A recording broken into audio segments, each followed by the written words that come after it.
everybody, and welcome back to another video from Northeast Christian Apologetics. My name's Simon Williams, and today we are continuing our reading of Christian Apologetics by Douglas Groothuis. We're up to Chapter 11, Cosmological Arguments, a Cause for the Cosmos. As always, remember, this is a book study, so I highly encourage you to follow along in your own book. You can have this book and purchase it yourself on Amazon.com as well as ChristianBooks.com. Just as a reminder, those prices may not be as they are displayed. These pictures are not often updated, but the books are still there. And if you are participating in my in-person classes, then this session corresponds to session 12, the Cosmological Argument. So in this chapter, we're going to be talking about two cosmological arguments. We're going to be talking about the Leibnizian cosmological argument as well as the Kalam cosmological argument. And these arguments are subtly different. They are both dealing with a version of the PSR, which we've talked about briefly in previous chapters, but that's just the principle of sufficient reason. We're going to be going into it big time here. I like both of these arguments a lot. Unfortunately, I don't think that they are useful for proving the existence of God, and we're going to be talking about that throughout this chapter, but they are extremely useful because they help us to understand God more deeply, and they also help us to understand how God relates to reality. My personal favorite cosmological argument is Aquinas' First Way. I'm a big fan of that one, but we will not be talking about it here. Sad times, but that's okay. And just to be clear, you may not find my reasons for thinking that these arguments aren't useful for proving God's existence to be persuasive, and you can use these arguments yourself, like Dr. Groothuis does here, I'll talk about why I personally don't think that they're useful for proving God's existence, but that doesn't mean that you think that's persuasive. You could be like, well, Simon thinks this way, but I'm not persuaded. So I do think that these arguments are useful, and you can go ahead and continue to champion them. I use them still all the time because a lot of people do find them persuasive. But when you get into the nitty-gritty of like the PSR and the problem of induction and things like that, then it becomes... I'll get into more detail on that when it comes up. But I highly recommend that you stick around for this chapter. It's going to be a long one, so persevere. And as usual, I commend you for taking the time out of your day to watch a video like this one that is philosophically rigorous. It is not easy to think on these things or to learn about these things, so kudos to you. And just so you know, you can probably tell by my voice, but I'm just getting over some sickness that I've been dealing with, and so I'm going to read this chapter as best I can and discuss it as best I can. Hopefully my voice holds out. Bear with me as I read this chapter with you. All right, so without further delay, let's go ahead and jump into the chapter. Groothuis starts off by saying, does the cosmos stand alone and unsupported, or is its existence dependent on something outside of itself? This is the ultimate cosmological question. The cosmological arguments offer reasons to believe that the cosmos depends on something outside itself. These arguments take various forms. This chapter will engage the family of cosmological arguments, paying the closest attention to the Kalam Cosmological Argument and the evidence for the beginning of the universe from Big Bang cosmology. Although some have challenged the claim that Scripture teaches that the universe came into existence a finite time ago out of nothing, ex nihilo, this view is well supported in the Bible and in the creeds and confessions of the Church. Philosophers as diverse as Gottfried Leibniz, Christian theist, and Martin Heidegger, atheist, have claimed that the fundamental philosophical question is why there is something rather than nothing. Heidegger began an introduction of metaphysics this way. Why are there existence rather than nothing? That is the question. Clearly, it is no ordinary question. Why are there existence? Why is there anything at all rather than nothing? Obviously, this is the first of all questions. He claimed that this question presents itself in moments of great despair, in times of rejoicing, and even in boredom. It is the greatest, broadest, and most fundamental of questions. Heidegger wrote that anyone in whom the Bible is divine revelation and truth has an answer to the question. The answer is everything that is, except God himself, has been created by him. However, Heidegger asserted that this answer has nothing at all to do with philosophy, since a Christian philosophy is a round square and a misunderstanding. Contrary to Heidegger, Christians may provide philosophical arguments for their theistic beliefs. Leibniz, a Christian philosopher and not a round square, wrote the... Oh, man. Christians are given such a bad reputation by people. It's painful to watch. Leibniz wrote, the first question, which should rightly be asked, will be, why is there something rather than nothing? For Leibniz, there must be an answer, since nothing happens without a sufficient reason. That is to say, that nothing happens without its being possible for him, who should sufficiently understand things, to give a reason sufficient to determine why it is so and not otherwise. Contemporary philosopher Russell Stannard essentially agrees. It seems to be that as soon as something exists, then it calls for an explanation, whereas a state of nothingness does not require explanation. 2 objections to cosmological arguments. Cosmological arguments come in several basic forms, but all argue from the fact of the universe to a cause of the universe. Before diving into the details, a fairly common misconception and attempted refutation of the argument must be eliminated. Some have taken the argument from cosmos to God to be the following. 1. Everything that exists must have a cause. 2. The universe exists and so must have a cause. 3. Therefore, the universe is caused by a first cause, aka God. But if 1 is true, God himself must have a cause as well. This reduces the argument to absurdity, since God was introduced to be the first cause, not to be caused by another being ad infinitum. No less a thinker than Bertrand Russell made this charge. If everything must have a cause, then God must have a cause. If there can be anything without a cause, it may just as well be the world as God, so that there cannot be any validity in that argument. This is a classic straw man fallacy. No cosmological argument claims that everything must have a cause. Rather, these arguments, in their varied forms, have claimed that there is something about the universe itself, either its contingency and need for an explanation or its finitude in time, that requires a cause beyond itself, a cause that is self-existent and without need of a cause.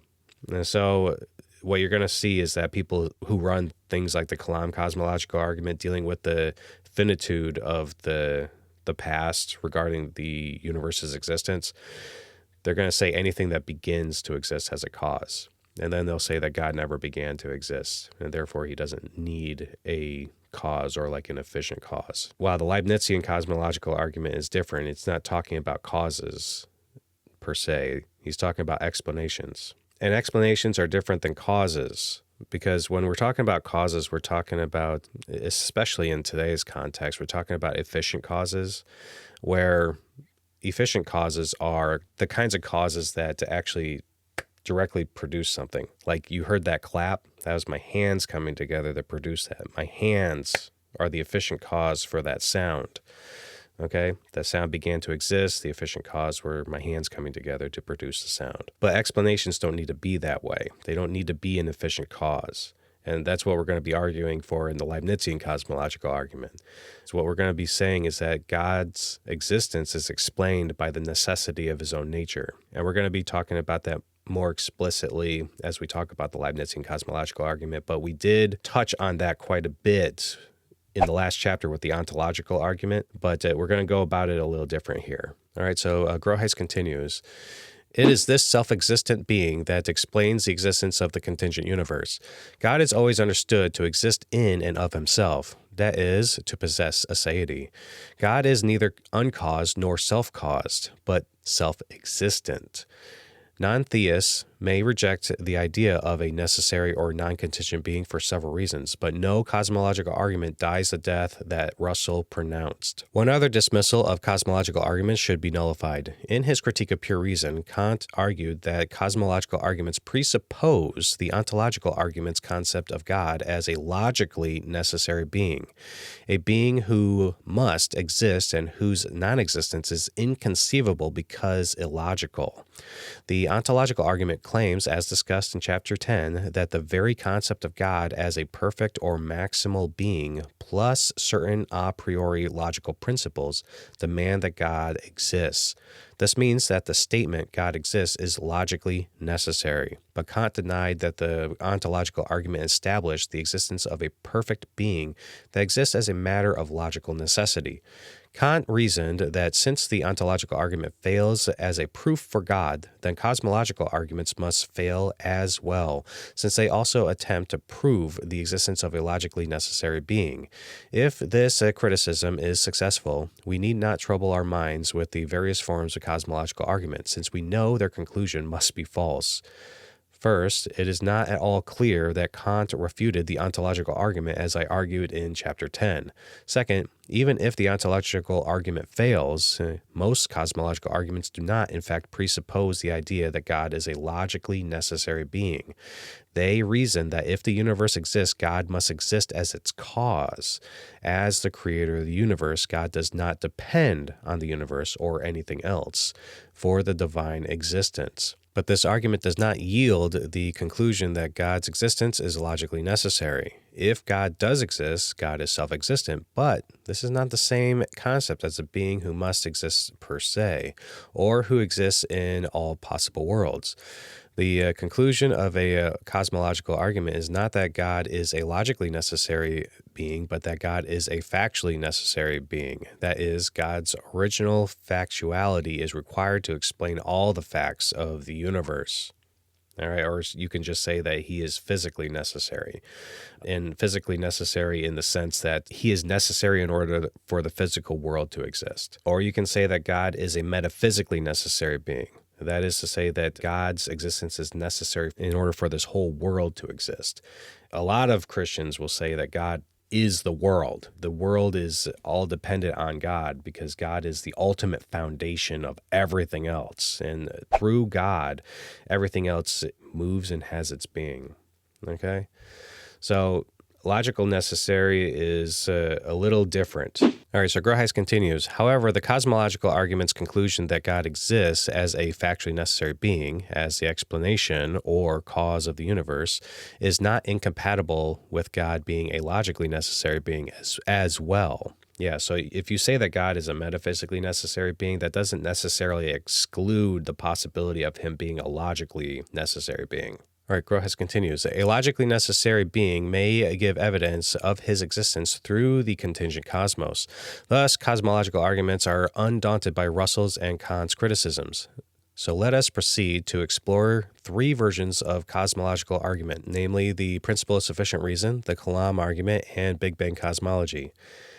Normally, when you see the Kalam cosmological argument, Big Bang cosmology is going to be baked into it because this Kalam name is associated with a very particular cosmological argument by Dr. William Lane Craig. And Dr. William Lane Craig dubbed this the Kalam cosmological argument after he had discovered that there were scientific evidences that support the second premise of the Kalam cosmological argument, namely that the universe began to exist. So I think it's odd that he is separating these two out. I guess he could have said a Kalam-styled cosmological argument and Big Bang cosmology, but it's to me it's just kind of weird. But that's all right. Let's keep going anyway. All right. So Dr. Groothuis says the principle of sufficient reason and the existence of God. Some cosmological arguments employ and adapt to concepts formulated by Leibniz. Fundamentally, the principle of sufficient reason. This principle has been given several forms, such as the following. 1. For any contingent entity, there is a sufficient explanation for why it exists. Now, real quick, we've talked about sufficiency before, but when we talk about sufficient explanation, we're saying that there doesn't need to be anything added to it in order for something to take effect. It's sufficient. It doesn't need anything else. That doesn't mean that there isn't anything else, but there doesn't need to be anything else. All right, so number 2, for everything that exists, there is a reason for its existence, either due to the causal efficacy of other beings or due to the necessity of its own nature. 3. By sufficient reason, in the full sense, I mean an explanation adequate for the existence of some particular being. An adequate explanation must ultimately be a total explanation to which no further can be added. Right. Who is this? Who says this? Copleston? Copleston, of course. Oh, man. I personally think that this third version is kind of ridiculous, but let's go ahead and move on. From this principle, it is argued that the universe is not self-explanatory, but contingent. If everything in the universe can be explained in terms of other things in the universe, this leaves the universe as a whole unexplained. But God explains the existence of the entire universe. God himself, however, requires no explanation outside of himself, since he is an eternal and self-existent being. The principle of sufficient reason has typically been used to support theistic arguments that are compatible with an eternally existing universe that has always depended on God for its existence. Richard Taylor, for instance, claims that while the universe needs an explanation outside itself, it may have always existed. But at every point, it depends on a necessary being for its existence. Taylor has called the principle of sufficient reason a presupposition of reason itself. Bertrand Russell has affirmed that the universe was just there and in need of no explanation. So Bertrand Russell is saying that the universe is just a brute fact. A brute fact is a fact that doesn't have any explanation. It doesn't have any cause. It just is the case that it is the case. All right. And I've argued in the past that we should avoid brute facts whenever we can. Taylor here has said that the principle of sufficient reason is a presupposition of reason itself, and you can argue that way when you consider the problem of induction. And a very helpful introduction to the problem of induction, I'm just going to read off to you, and then we'll discuss it a little bit further and why it is the case that the PSR could be considered a presupposition of reason itself. All right, so Hume, the classical skeptic, with respect to the foundation of empirical knowledge, asked the following question.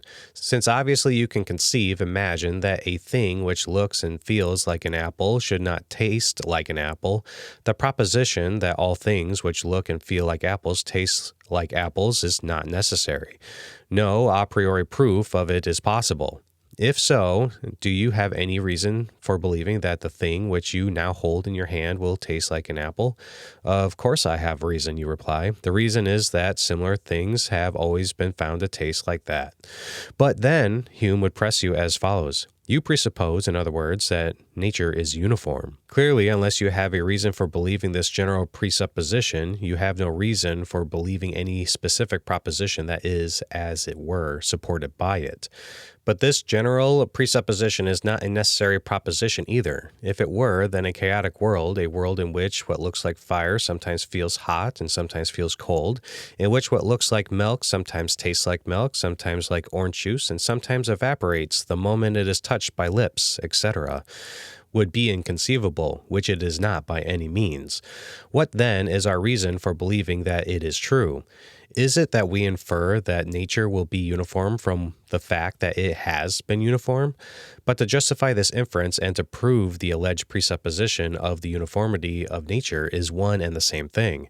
Hence we beg the question if we attempt to prove that nature must be uniform by relying on the inference from what has happened to what will happen. Conclusion. Induction cannot be logically justified at all. It is not even a process of reasoning, but a habit of expecting what has happened in such and such circumstances to happen again in similar circumstances.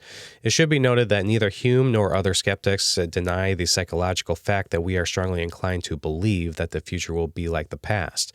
They and other philosophers discussing this subject are not concerned with questions of psychology, but the logical problems with the question of justification or validity of inductive inference. Okay, so I hope that didn't muddy the waters too much, but what we're basically saying here is that the principle of sufficient reason is basically just like assuming the uniformity hypothesis. The uniformity hypothesis is closely tied to causal connectivity. It's closely tied to explanations. It's in opposition to chaotic worlds. But if we believe that chaotic worlds are possible, then that automatically draws into question the principle of sufficient reason, whether it actually obtains or not. We can't know. We can't know that the uniformity hypothesis, as stated in this article, mentions. We can't know that it actually obtains. We can only have faith in those matters. We can't logically prove it. And that's the problem that's talked about here. That's the problem with the principle of sufficient reason. You have to presuppose it. And I happen to agree with this on this matter. I actually think that this is a problem for the principle of sufficient reason. In order for us to actually believe that the principle of sufficient reason obtains in the world, you kind of have to believe that God exists. But if God exists and is the source and is the main reason for why we believe that the principle of sufficient reason obtains in the world, then the arguments become circular. Any argument that contains the principle of sufficient reason becomes circular. And that's the issue with these cosmological arguments. But there are people out there that are going to, and I think Dr. Groothuis is going to go this route as well, is going to argue for the validity of the principle of sufficient reason through our observations of the world. But what we saw there is that if you use observations of the world in order to argue for the principle of sufficient reason, then you're already assuming that the principle of sufficient reason obtains. You don't have any justification for it. You kind of have to just assume that chaotic worlds are impossible. My main problem with Hume's concept, when Hume talks about conceiving of whether or not milk can sometimes taste like milk or sometimes taste like orange juice and things of that nature, you can conceive of worlds that are chaotic in that way. But as I've said in previous videos, you're the cause for why that milk, that liquid that looks like milk, tastes like milk, or in those worlds, why milk tastes like milk in those worlds, or why milk tastes like orange juice. There are no worlds that you can conceive of that aren't directly dependent on your causal powers.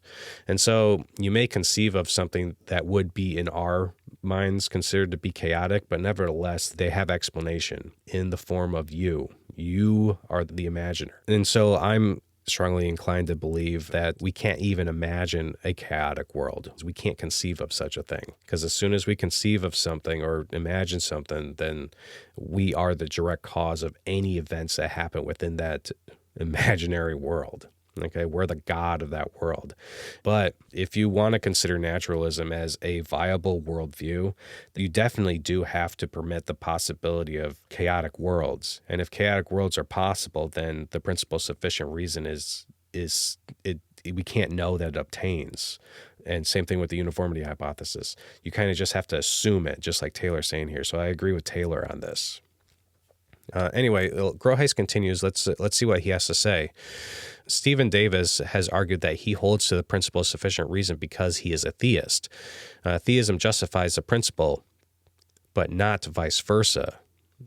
Yep, and I agree with Stephen Davis on that one. Therefore, the principle itself cannot be used as part of an argument from the cosmos to the cosmos creator. Most, but not all, theists believe that if God exists, then everything has an explanation somehow traceable to God. All right, so I'm in alignment with that. However, one may hold to the principle of sufficient reason and not immediately discern its metaphysical implications. One may claim that any positive state can, in principle, be accounted for by antecedent reasons. Nothing exists without reason. Yet not apply this principle to the universe as a whole. Certainly some, like Russell, refuse to apply this principle to the universe as a whole, but this does not entail that the principle is inapplicable to the universe as a whole. It may simply indicate that some are obtuse on extending explanations beyond the natural realm. Moreover, the metaphysical implication of rejecting the principle of sufficient reason with respect to the cosmos is that the cosmos is meaningless. It literally has no explanation. It is just there, as Russell stated, but this entails nihilism, a worldview claiming that nothing has any ultimate meaning and that everything is gratuitous. This, however, is an unacceptable and unlivable worldview for most. Dr. Groothuis is doing worldview analysis here, okay, and he's referring back to criteria 5, which is for a worldview to be a likely candidate for truth, its essential propositions must be existentially viable. Okay, let's continue. To hold, for example, that the universe has no explanation and that human beings have objective and intrinsic worth is incoherent, since on the nihilistic account, existence is sterilized by any final explanation and of any objective or intrinsic meaning. Subjective meanings may abound, but these are not rooted in anything deeper than the individual self, which, along with everything else, is inexplicable and meaningless and will eventually expire. Furthermore, it seems arbitrary and ad hoc to search for explanations for anything and everything in the universe, as does science.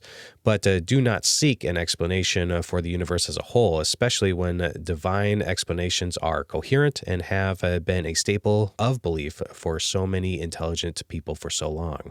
All right, so this is a good way to justify psychologically our belief in the principle of sufficient reason. But what these other philosophers are talking about here is, like I said in that article, is the logical implications, the logical justification. We have psychological justification, and we have, from what we can tell, evidence to suggest that there is a principle of sufficient reason because science cannot function without the principle of sufficient reason. Science cannot function without the uniformity hypothesis.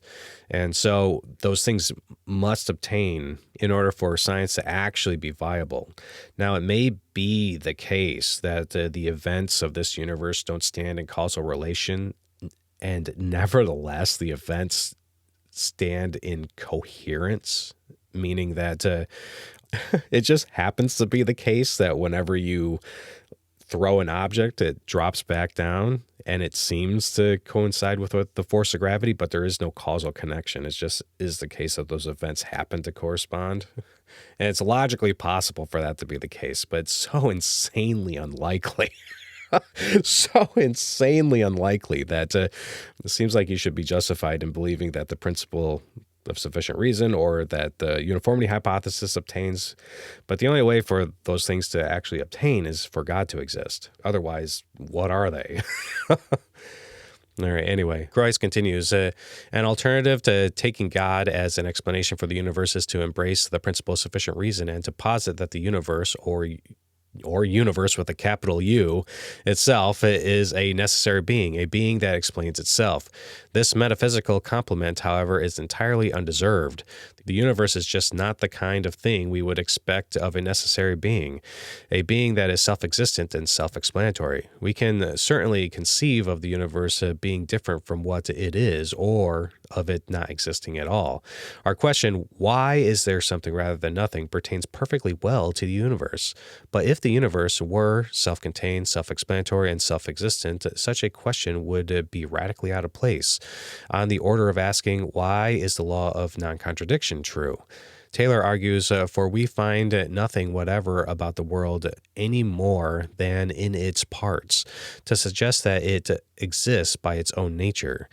Concerning anything in the world, we have not the slightest difficulty in supposing that it should perish, or even that it should never have existed in the first place.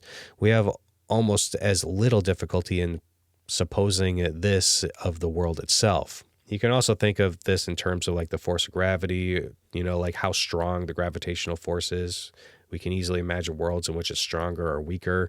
That's a main reason for why this theory of the multiverse exists, because we believe that this physical world that we inhabit is not necessary. It could be changed in different ways. There could be different laws. The laws could have different constants, that kind of stuff. Or the constants contained within those laws could have different strengths. There's an uncountably infinite number of possible worlds just when you consider how the laws behave, not even including the initial conditions of the universe. There's a lot that goes into this, but this world definitely seems very, very contingent. So we now must wrestle with this modus tollens argument. 1, if God is not the sufficient explanation of the universe, then either A, it has no explanation, or B, it is self-explanatory. 2, the universe is not without explanation, which would entail nihilism. 3, the universe is not self-explanatory, pantheism. 4, therefore God is the sufficient explanation of the universe. This argument is certainly valid, and premise 1 is beyond dispute, since it covers all the options. Premise 2 and 3 have been briefly defended, but more will be said in later chapters on the problems of nihilism and pantheism. While the principle of sufficient reason does not require that the universe have a beginning, although it allows for it, it does offer God as a necessary being for the best explanation for the existence of the universe. God explains why the universe exists moment by moment. As such, it lends support to theism and leaves the door open to a creation event as described in Genesis 1. Other cosmological arguments take up creation ex nihilo. I think that we've plumbed the depths of the principle of sufficient reason here, but I personally don't think that Dr. Groothuis has provided a satisfactory reason for us to believe that the principle of sufficient reason obtains without appealing to God. Any defeater of chaotic worlds kind of assumes a godlike being to provide explanation for why milk sometimes tastes like milk, for why milk sometimes tastes like orange juice, for why fire is sometimes hot and sometimes cold. We cannot conceive of chaotic worlds. But that doesn't mean that the principle of sufficient reason is logically necessary, So from my standpoint, I definitely believe the principle of sufficient reason obtains, but the reason why I believe it obtains is because God exists, okay? God exists, therefore, the principle of sufficient reason. It's not that the principle of sufficient reason, therefore, it's reasonable to infer that God exists.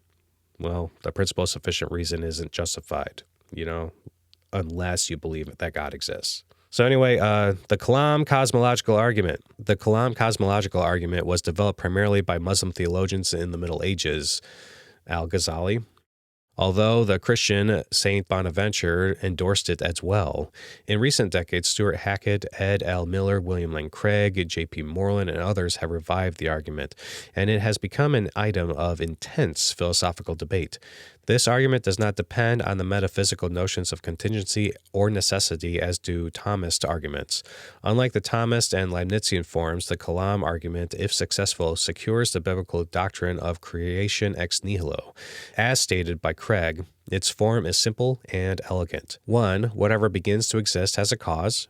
2. The universe began to exist. 3. Therefore, the universe has a cause. Very simple argument. Very easy to memorize. Very easy to present to someone, and this is a great argument to start out with. So you should definitely be studying this argument. I personally, like I said, don't think that it's ultimately useful for proving that God exists because premise 1, whatever begins to exist has a cause, is a version of the principle of sufficient reason. And as I said before, I think that the biggest reason why we should think that the principle of sufficient reason obtains in our world is because God exists. So the biggest reason for believing 1 is because God exists. And so it becomes circular. And Dr. Craig, he gives some lines of reasoning for preferring premise 1, but it's basically just saying that chaotic worlds are impossible. It's ridiculous. We never witness anything chaotic.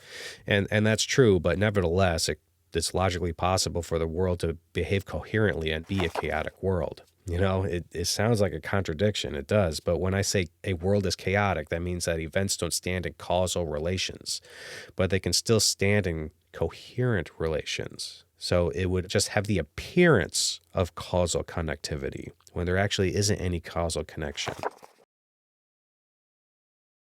But yeah, and I also personally think that all these premises are true, but I don't think number 2 can be proved.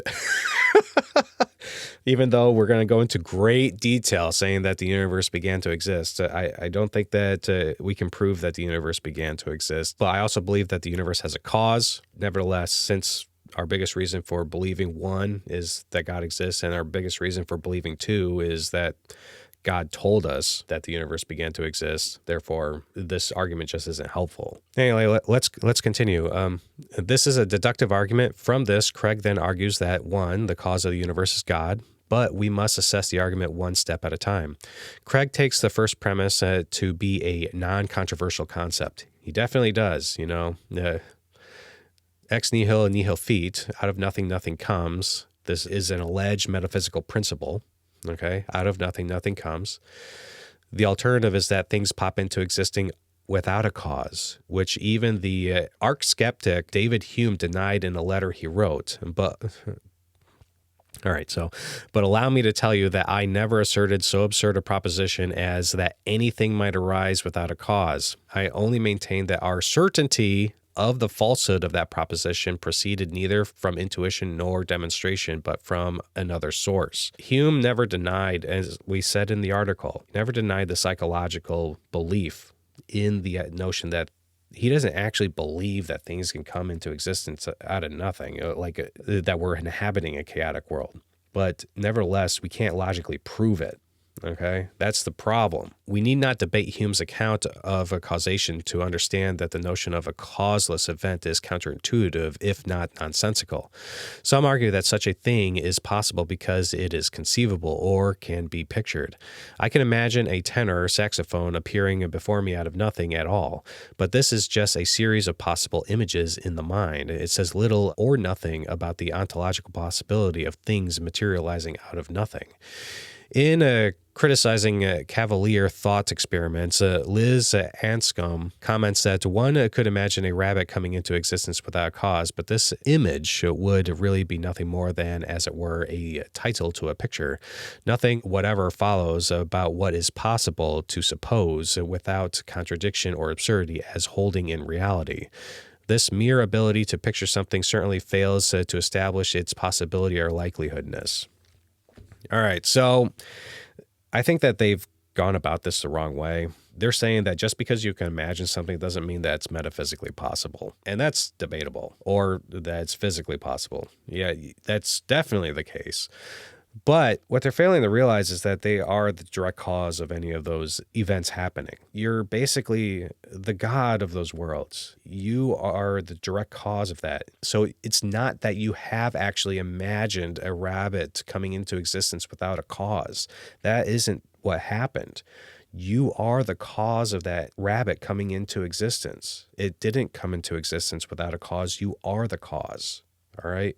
So that's the difficulty here. That's the thing. Chaotic worlds are not conceivable. Chaotic world, we can't imagine what a chaotic world will look like.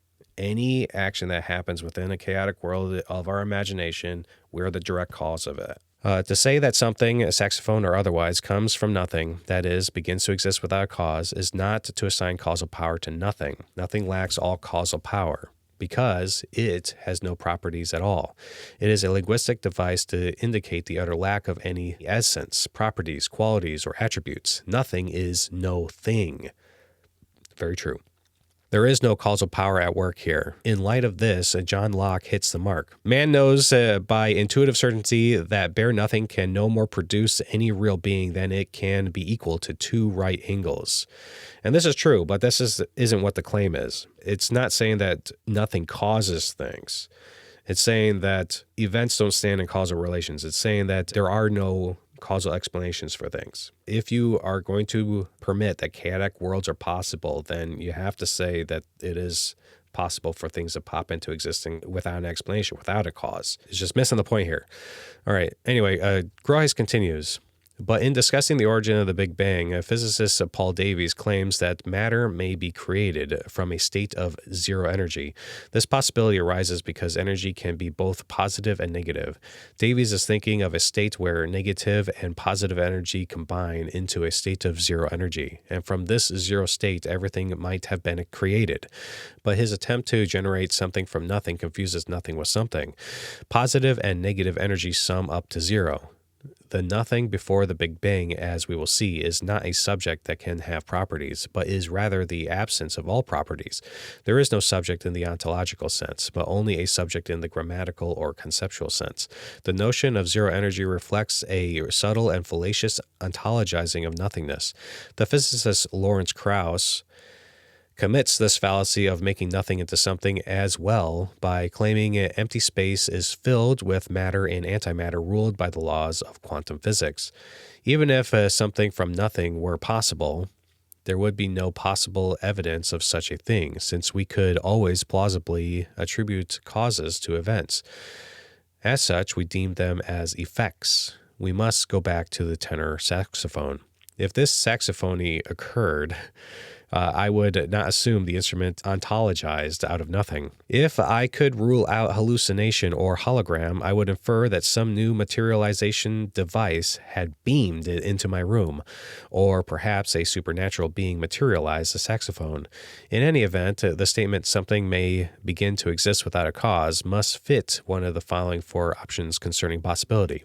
1, impossible, that it is necessarily false. 2, possible, but highly unlikely. 3, possible, but somewhat less likely than the first premise of the Kalam argument, that whatever begins to exist must have a cause. 4, inscrutable, and therefore irrelevant as a criticism of premise 1 of the Kalam. This is because the notion of things beginning to exist by way of cause is entirely understandable. That is, not inscrutable, and is relied on in everyday observation. All right, I'm going to say something about these real quick. All right.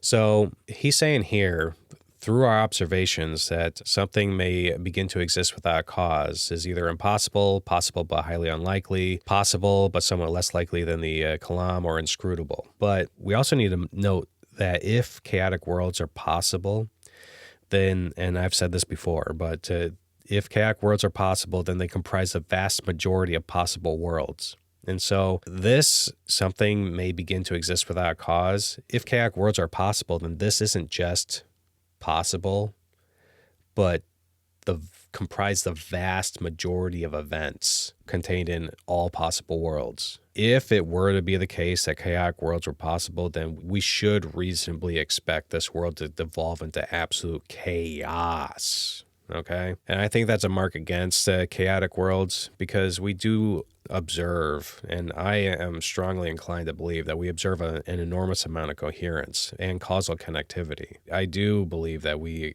observe causal connectivity. And this kind of causal connectivity is best explained by a mind. That's a big reason for why I think God exists. The amount of order that we see in this world is best explained by a mind. Even though in our observations of the world, like the things coming into existence out of nothing with no cause is extremely rare. That's only because God is here to maintain the world as it is. All right, so Groothuis continues. Some have claimed that just as subatomic particles pop into existence out of nothing, so too the entire universe might have simply popped into existence.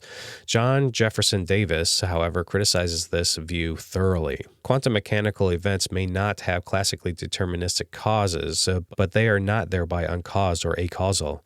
The decay of a nucleus takes place in view of physical actualities and potentialities internal to itself in relation to a spatio-temporal nexus governed by the laws of quantum mechanics. The fact that uranium atoms consistently decay into atoms of lead and other elements and not into rabbits or frogs shows that such events are not acausal but take place within a causal nexus and law-like structures. Accordingly, it seems that plausible to assume the validity of some causal principle in such cases. God, knowing both the states internal to the nucleus and its external environment and governing laws, can at any given moment see what the nucleus is about to do. All right, so I used to do nuclear chemistry at nuclear power plants, and I had to analyze radioactive liquids and solids all the time. And people usually use radioactive decay as a way of saying that things occur without a cause, and that just is like, it's mind-boggling that people think that way. The fact that radioactive isotopes have particular half-lives and decay in a predictable manner, whether it be beta minus decay or beta plus decay or alpha decay or things like that, that is indicative of causal connectivity, of explanations, of a law-like structure, that it's not happening without cause, okay? So we just don't have all the information in order to make the judgment of when exactly a radioactive isotope will decay. But since there is such a stability in the half-life of radioactive isotopes, that does seem to indicate that there are conditions under which radioactive decay can reliably occur. We just don't know it because we don't have the insight. We don't see the inner workings of the isotopes. All right, anyway, Groothuis continues, all we need for the legitimate and successful argument form is that the premise be more likely than its denial. So while I favor premise 1, this cosmological argument will still move forward rationally if we opt for the less stringent premises 2, 3, or 4.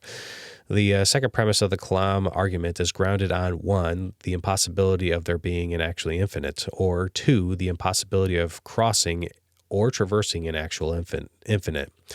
This premise denies that the universe comprises a beginningless series of linear events, which would require an actual infinite of events. An actual infinite must be distinguished from a potential infinite. The latter is a series that is always increasing but which never reaches an upper limit. A verse from Amazing Grace makes the philosophical point. And I'll spare you my attempts at singing.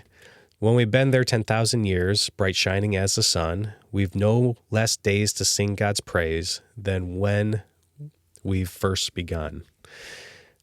Or think of a number line that keeps increasing endlessly. The endless bisection of a line of infinite extension is another example of a potential infinite. The items of a potential infinite increase in number, but the total amount of items is always finite. An actual infinite, however, is complete and self-contained. According to J.P. Moreland, it is a set considered as a complete totality of an actual infinite number of members.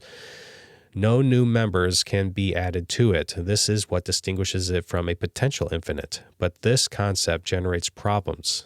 What if we attempt to divide or subtract from an actual infinite? For example, if a library with an actual infinite number of books is composed equally of red and blue books, the subtraction of all the blue books will still leave the same infinite number of books. The same is true if we subtract the red books from the total, but this is absurd. Similarly, if we subtract all the odd numbers from the actual infinite set of natural numbers, the amount of numbers remaining is still infinite.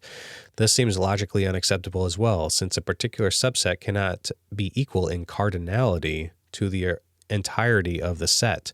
In other words, a part of something must be less than the whole, or so it seems intuitively. But some dispute this premise by appealing to the notion of the infinite in Cantorian set theory, where the infinite plays a well-defined role and does not lead to absurdities. Two basic responses are in order. First, we may grant that the theoretical idea of an actual infinite in set theory has its proper function, but that it is disanalogous to situations in space and time where an actual infinite cannot obtain. The paradoxes generated by positing an actual infinite often involve spatio and temporal realities. Therefore, we cannot use set theory to validate the concept of an actual infinite in space and time. Craig claims that a Cantorian theory is consistent but not applicable to extramental reality. To that end, he quotes the notable German mathematician David Hilbert, who, while appreciative of Cantor's set theory, nevertheless claimed that the infinite is nowhere to be found in reality.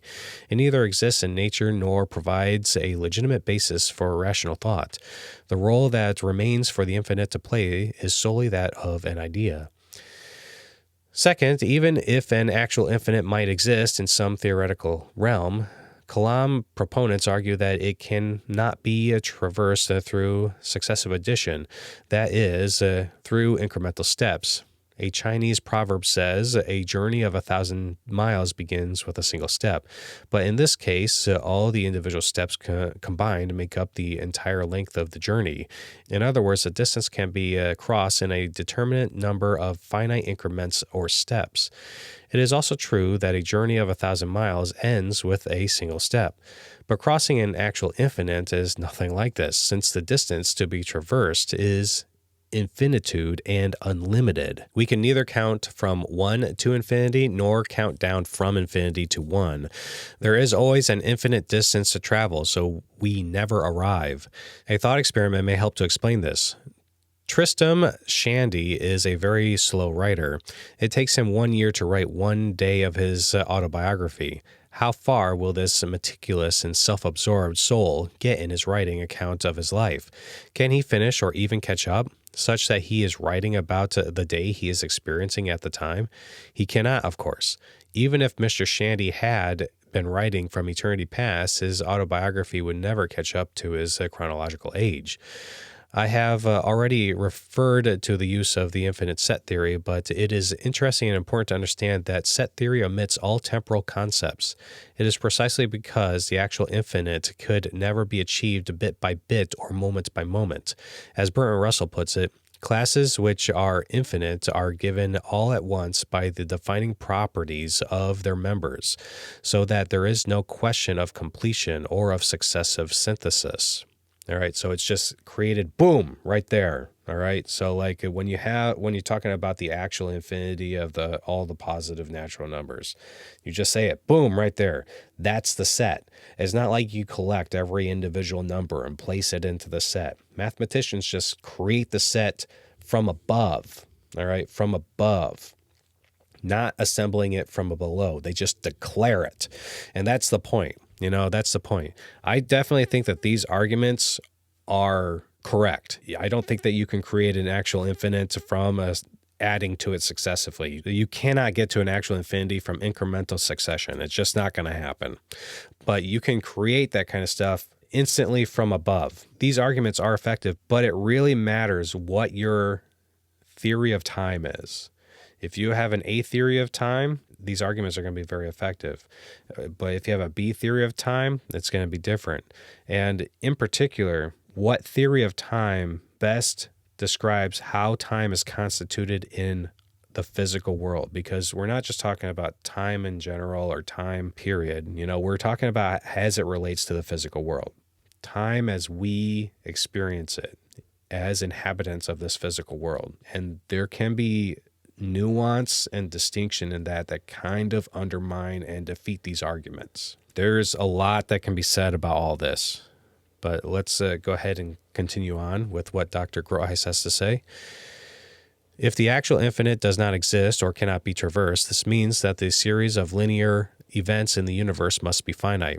If the series is finite, it must have a beginning.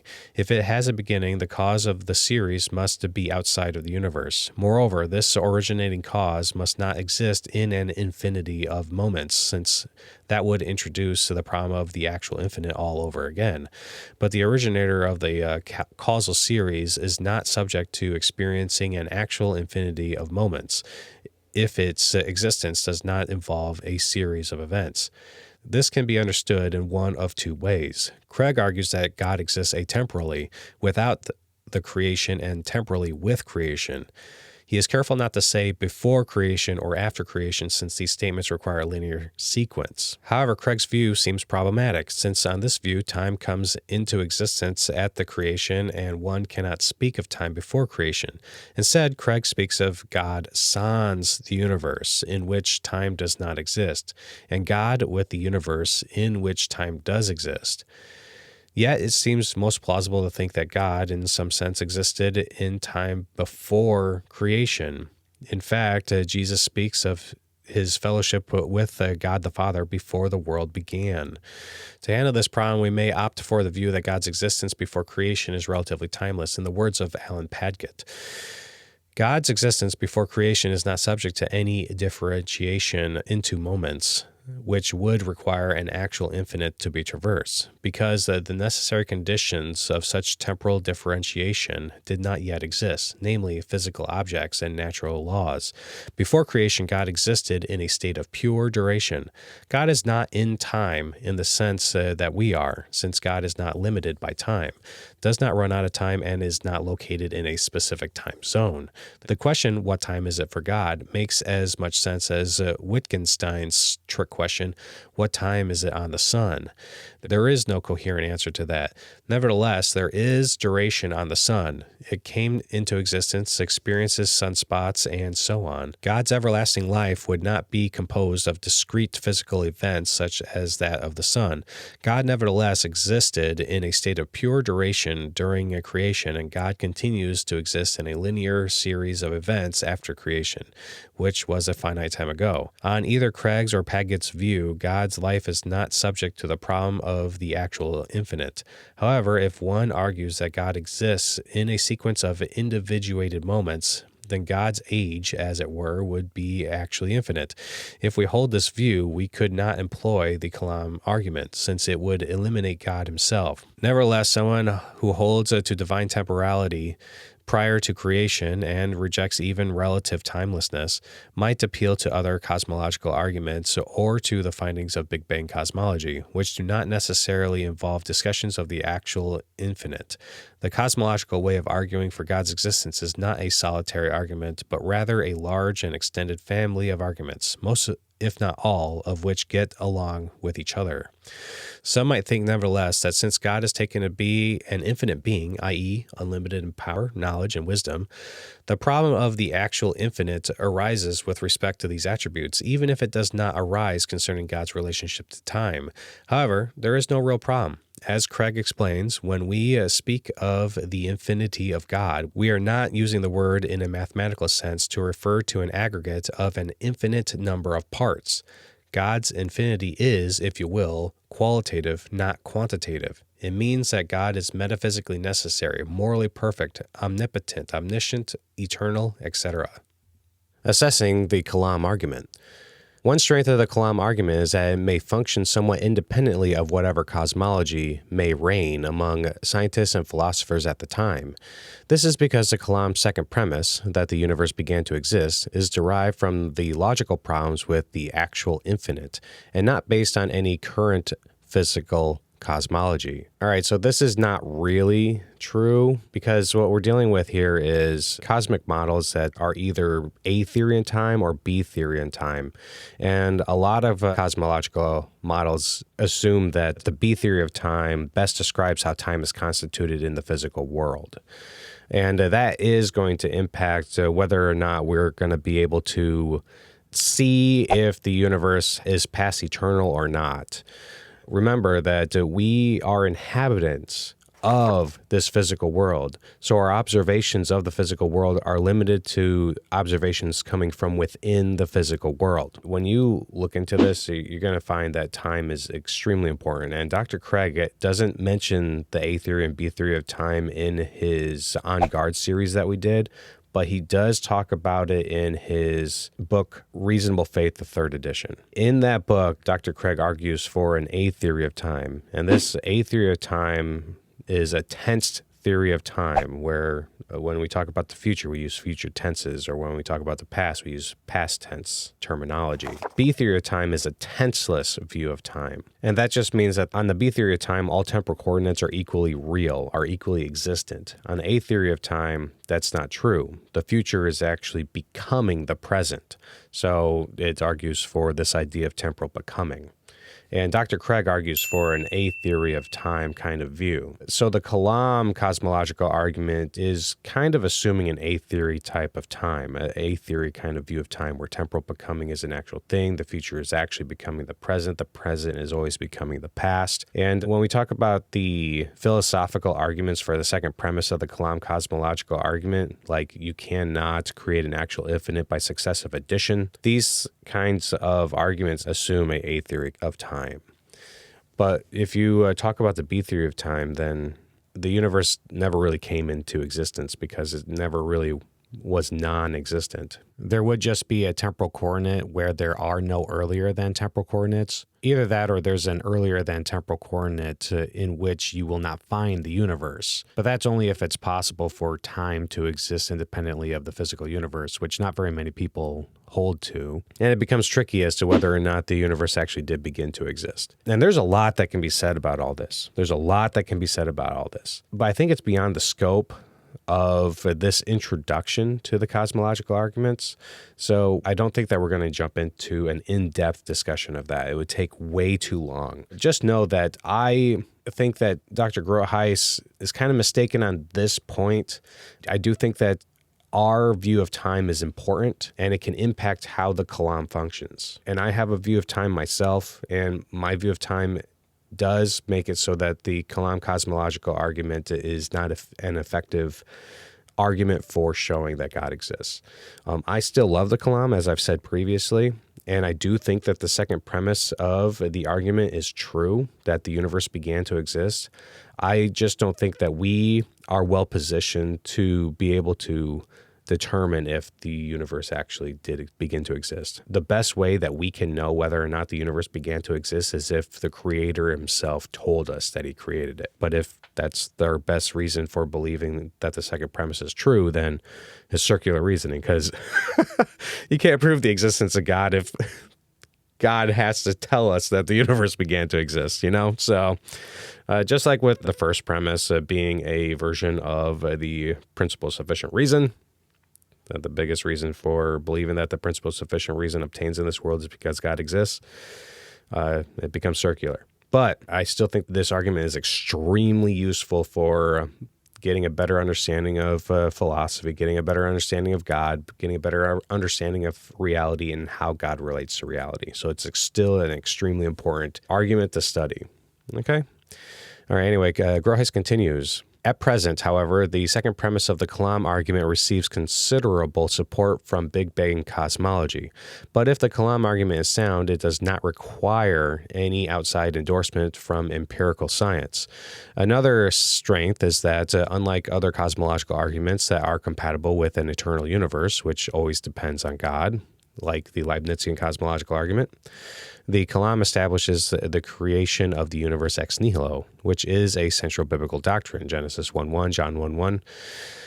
That the Kalam argument has generated so much philosophical discussion and attention from world-class philosophers in the last 40 years is another feather in its cap. But despite its elegant structure, the presentation of the Kalam requires thinkers to wade into the deep and sometimes murky waters of metaphysics concerning the philosophy of mathematics, set theory and its relation to reality, and the nature of the infinite, variously understood.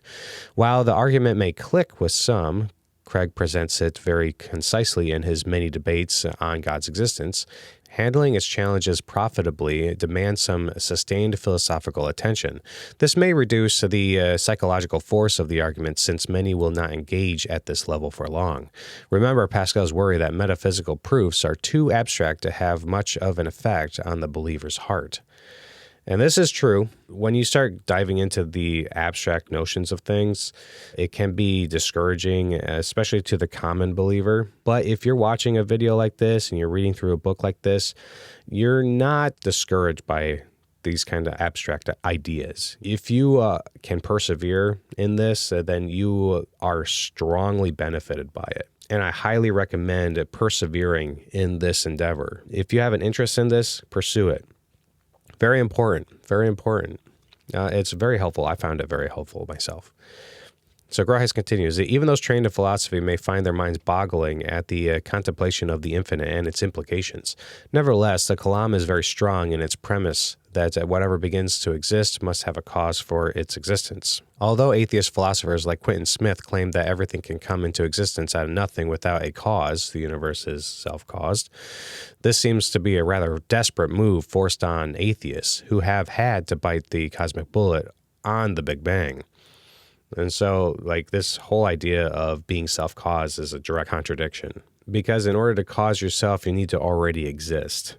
All right, so if you're already existent, then there's no need to cause yourself.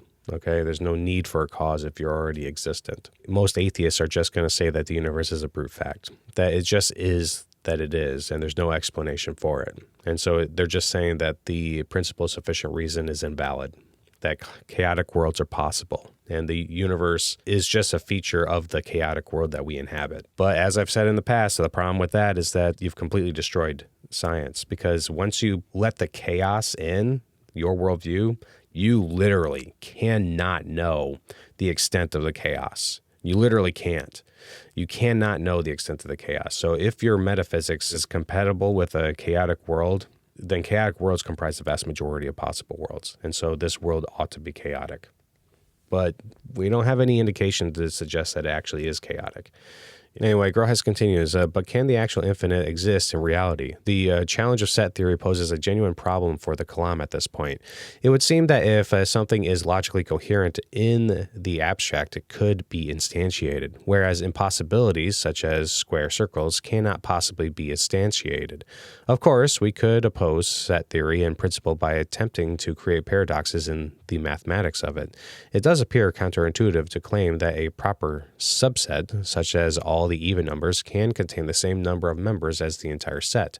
Craig admits that infinite sets function coherently in the world of mathematics, but with examples such as counting down or up to infinity and others, he challenges the claim that the actual infinite could be part of the space-time world. Now remember, Dr. Craig is a non-realist with regard to abstract objects, so when he talks about the actual infinite, they're just useful fictions. So when we talk about set theory and Cantor's theorem, these are useful fictions, and so they don't have any existence in reality or anything like that. We're just talking about stuff. It's a concept. Dr. Craig does say that you can, from above, just institute an actual infinite, but you can't assemble it by successive addition. That's impossible. And so through these arguments like Hilbert's Hotel and things of that nature, Dr. Craig says that an actual infinite is arguably metaphysically impossible. He doesn't say that it actually is metaphysically impossible, but he says that's arguably the case. But he definitely says that it is impossible in space-time physical reality. So you got to understand that there's different modes of reality, where there's physical reality, and then there's metaphysical, and then there's logical. And these realms of possibility are different. So Groothuis continues, an objection to the impossibility of a set of actually infinite members concerns God's knowledge of the future. Since God is omniscient and the future is unlimited in duration, it seems that God would have the knowledge of an actually infinite series of events. If so, then the actual infinite is not an impossible state of affairs, since it's part of God's omniscient mind, in that God entertains an actually infinite number of propositions simultaneously. To this, Craig responds, when we define omniscience as knowledge of only and all true propositions, we are expressing the extent of God's knowledge, not its mode. The mode of God's knowledge has traditionally been taken to be non-propositional in nature. God has a single undivided intuition of reality, which we finite knowers break up into individual bits of information called propositions. Thus, the number of propositions is at best potentially infinite. So Dr. Craig thinks that God's knowledge is not propositional. It's intuitive and non-propositional. God has no need to carve up his knowledge into separate propositions unless he's communicating with creatures, and then he does, okay? So God is not a propositional knower, but we define knowledge or omniscience in terms of propositions because that's the only way that we can understand knowledge ourselves as propositional knowers. All right, so Groothuis continues, whatever hesitation we may have in ruling out the actual infinite, traversing an actual infinite of moments piece by piece seems much more problematic. Totally agree on that one. Since the Kalam aims to rule out a universe of infinite duration, the crucial premise of this argument is that the universe began to exist. If the past is an actual infinity of linear events, the present can never arrive. It is akin to climbing a ladder of water or jumping out of a bottomless pit. We can also liken it to walking up a down escalator at exactly the same speed as the escalator. No progress can be made. But progress can be made for the existence of God through scientific evidence gained from Big Bang cosmology. To this, we turn. So the scientific confirmation of the creation, the Big Bang. All right, so a couple things I'm going to note here right off the bat. In order to run the Kalam Cosmological Argument, you do not need to actually believe that Big Bang cosmology is true. You can grant it for the sake of argument. Maybe you're talking to someone who does think that the Big Bang is the best cosmological model on the market. And so you can use that as saying, you know, what Big Bang cosmology indicates. If you go back far enough, space and matter become condensed into an infinitesimal point, also known as a singularity. And if you go back any further than that, there doesn't seem to be any space or matter and energy. And so that strongly indicates a beginning. The reason why I don't personally find this to be persuasive is because if B theory, you know, the tenseless view of time, is the theory of time that best describes how time is constituted in the physical world, even if it was the case that it is possible for us to determine that there is a temporal coordinate in which there were no earlier than temporal coordinates with a Big Bang, which would be like a beginning, it could still be the case that the universe is co-eternal with God.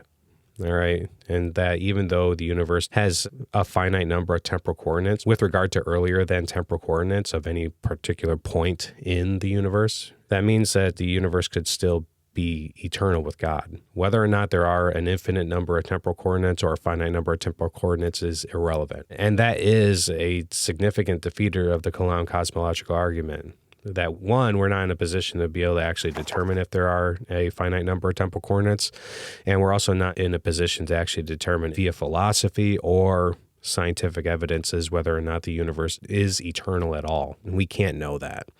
We have to be told it. But anyway, Groothuis continues, Craig and others have sought epistemic support for creation ex nihilo through the scientific evidence for Big Bang cosmology. Several converging lines of evidence have firmly established this cosmology, which is interpreted by most to require an absolute origination of the universe from nothing about 14 billion years ago. Stephen Hawking, the renowned physicist, said that almost everyone now believes that the universe and time itself had a beginning at the Big Bang. Even the atheist Quinton Smith accepts that Big Bang cosmology entails that nothing at all existed before the first event of the universe. A detailed account of the ascent of Big Bang cosmology is not possible here, but a broad outline may be sketched. Einstein's general theory of relativity that he published in 1917 had implications far beyond his imagination.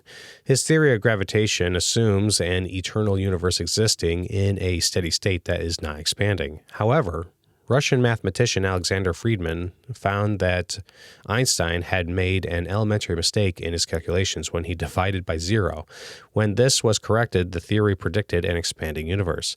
Independently of Friedman, Belgian astronomer Georges Lemaitre found essentially the same thing. The corrected theory then began to be verified by various strains of evidence.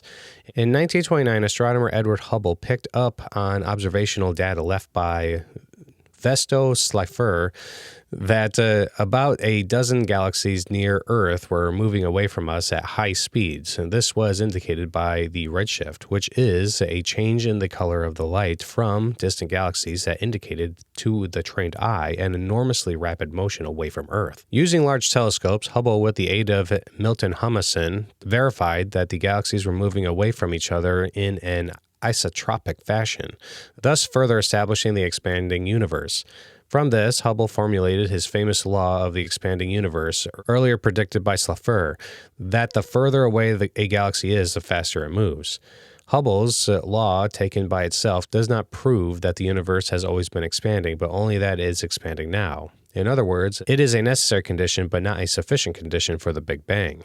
As the Big Bang was gaining ground, some scientists tried to take the ground out from under it. In the late 1940s, Fred Hoyle and two other scientists postulated the steady-state universe, in which the universe is ever expanding yet eternal.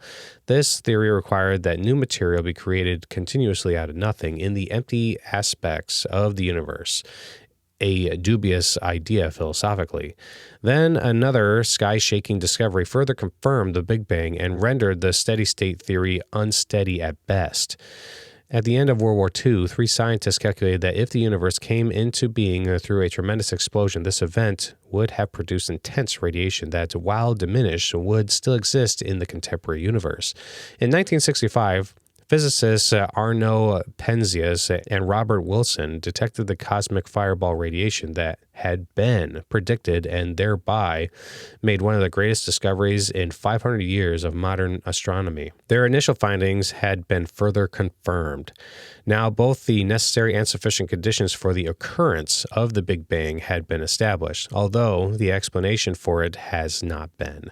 The implication is that everything in the universe can be traced to an original singularity from which it sprang.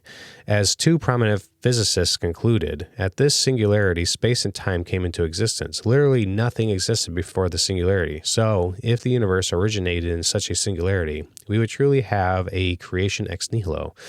But there is yet more cosmic evidence for a beginning of the universe.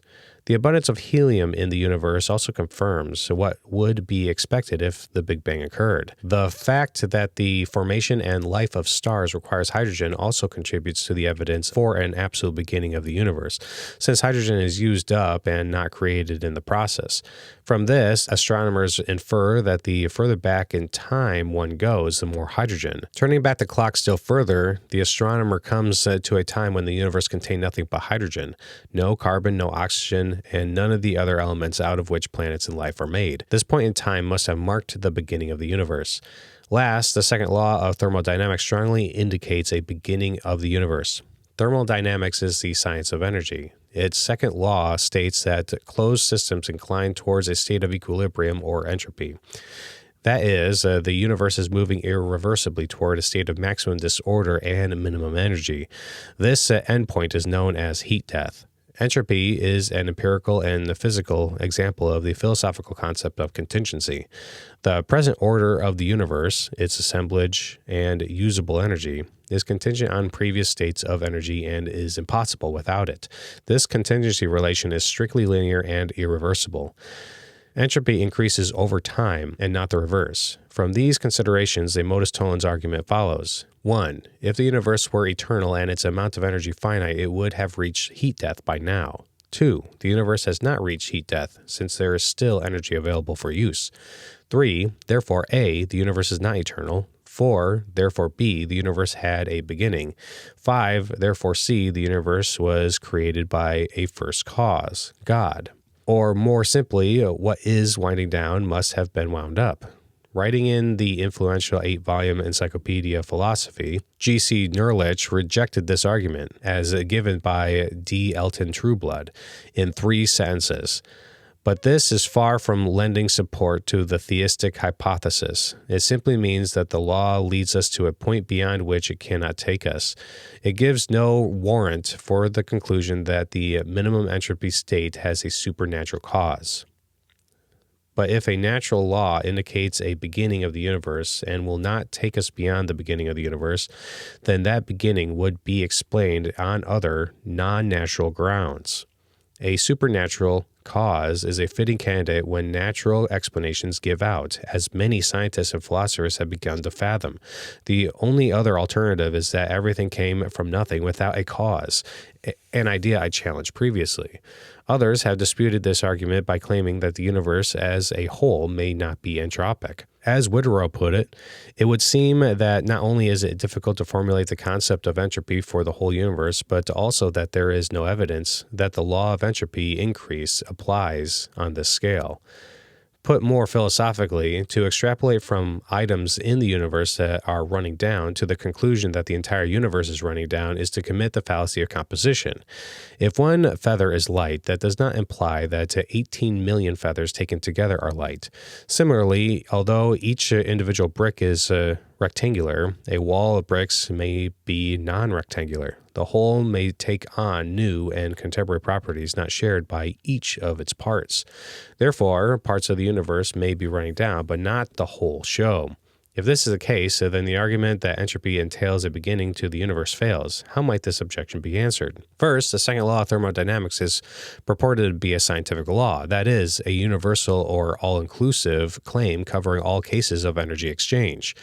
Although it relates to particular parts of the universe, the law is formulated to account for all energy exchanges in the universe. If the scope of the law is universal, it is not difficult to formulate the law of the whole universe, as Whitterow claims, but entirely natural and appropriate. These same people will reject the second law of thermodynamics as being universally applied across the universe, but at the same time say that the first law of thermodynamics is universally applied throughout the entire universe. So the first law being energy cannot be created nor destroyed, only altered in form. And you can see the bias, well, if energy can't be created nor destroyed, if it can't be created, that means that the universe can't be created because the universe is a creation of energy in space and time. And therefore, they have a preference for this scientific law that also has theological implications. And what's even weirder about this is that they won't say that the first law of thermodynamics is limited to the physical world. It's not just a physical law, but a metaphysical principle that you can't create energy. And therefore, it's just literally impossible.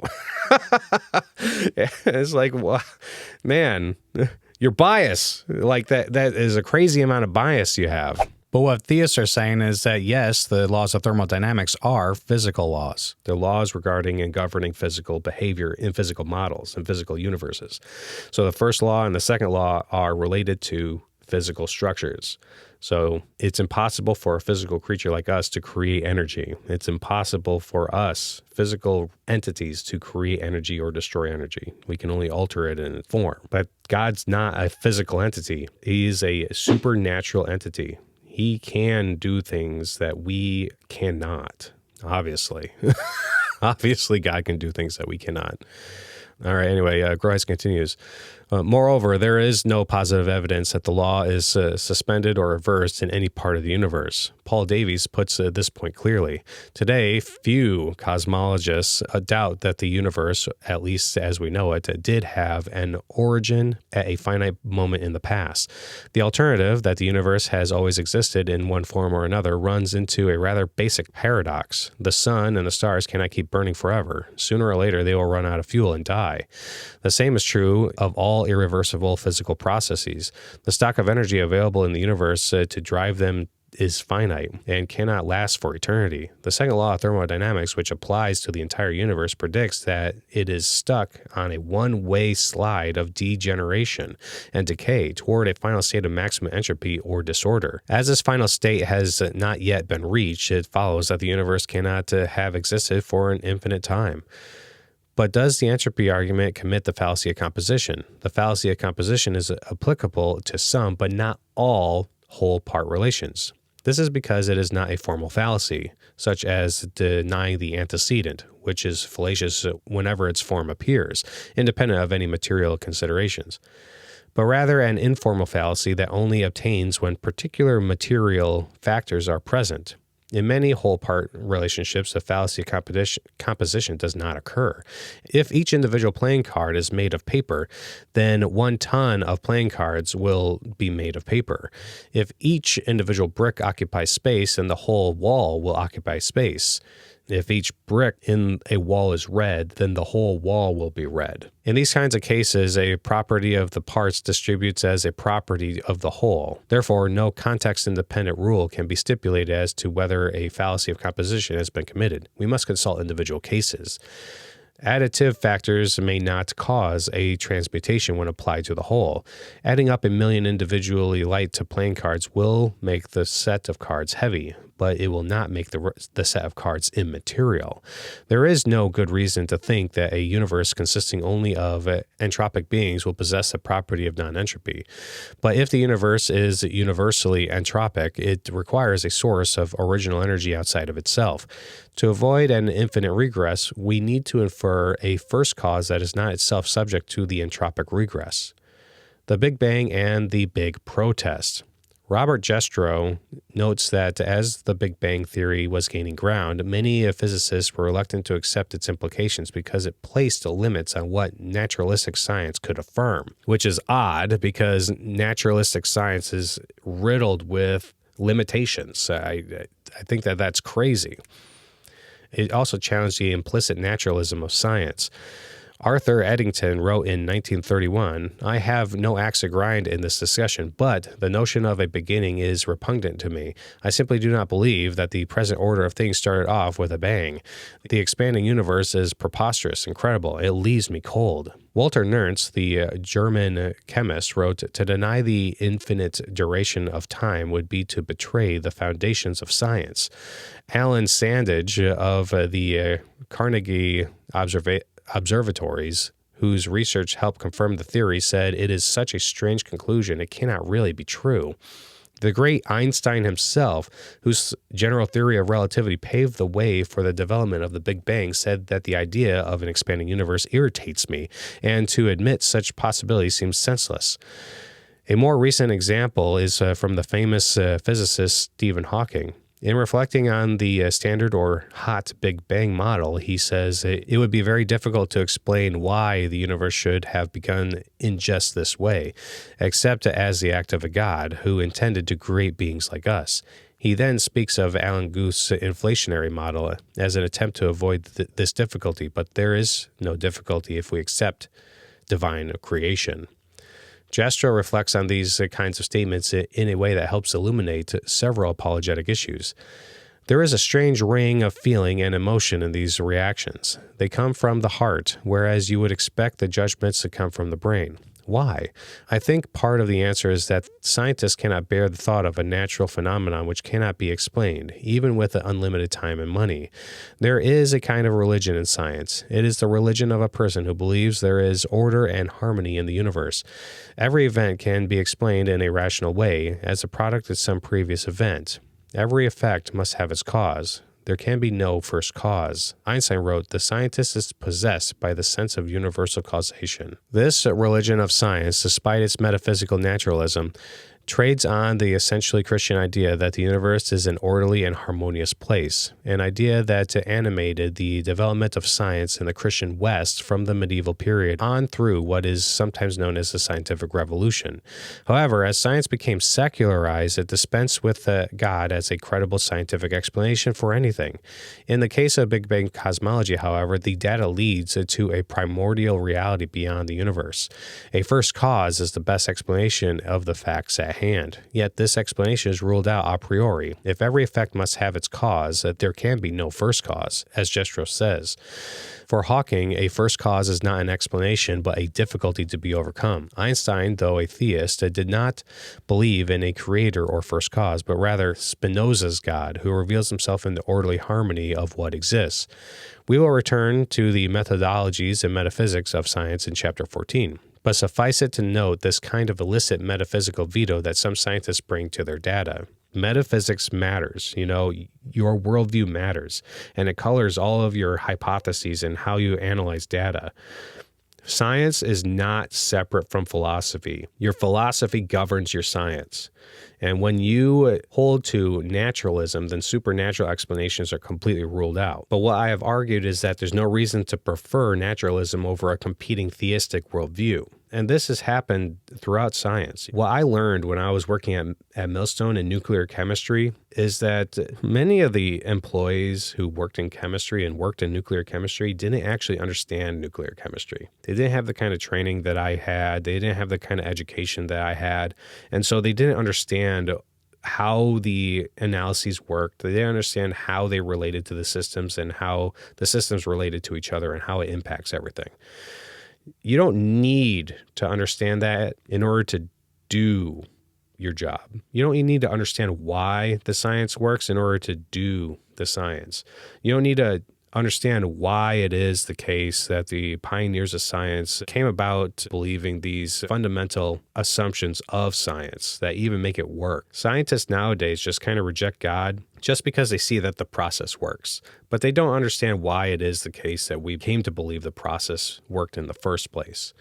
And how the process worked in the first place is through God. Belief that God maintains and sustains creation as it is, that we worship a God of order. And so if God is orderly, then we would expect creation to follow him on that. And when you come across atheists that claim that even Christian scientists take on a methodological naturalism, just say that's not true. As a Christian scientist or anything, you don't need to take on this methodological naturalism. Science is not born out of a methodological naturalism.